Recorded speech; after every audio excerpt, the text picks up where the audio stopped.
একটা ছেলে তার মসজিদের এক কোণায় বসে লেখাপড়া করে।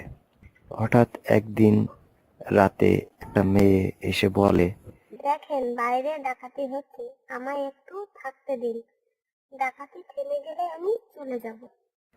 দেখেন আমি এখানে একা লেখাপড়া করি, আপনার সাথে আমাকে যদি কেউ দেখে তাহলে আমাকে তাড়িয়ে দেবে, তার চেয়ে বরং চলে যান।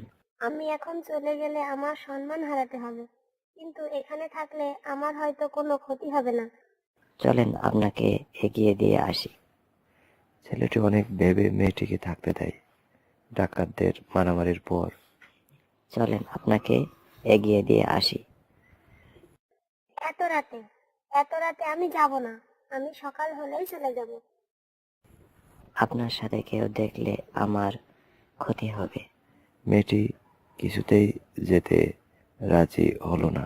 সারা রাত তারা দুজন দুপাশে জেগে রাত কাটিয়ে দিল।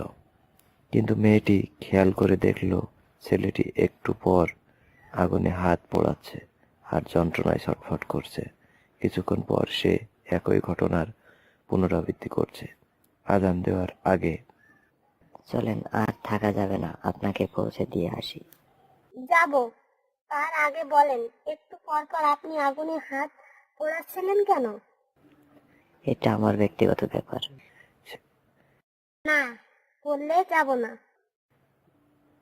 যখনই আপনার উপর আমার কোন নজর আসছিল তখনই আমি হাত পুড়িয়ে বলছিলাম, এই আগুন জাহান্নামের আগুনের কয়েক হাজার ভাগের এক ভাগ মাত্র। সুবহানাল্লাহ, এই ভয় যেন আজ বিলীন। হে আল্লাহ, আমরা মহাপাপী, আমাদের সঠিক পথ দেখাও।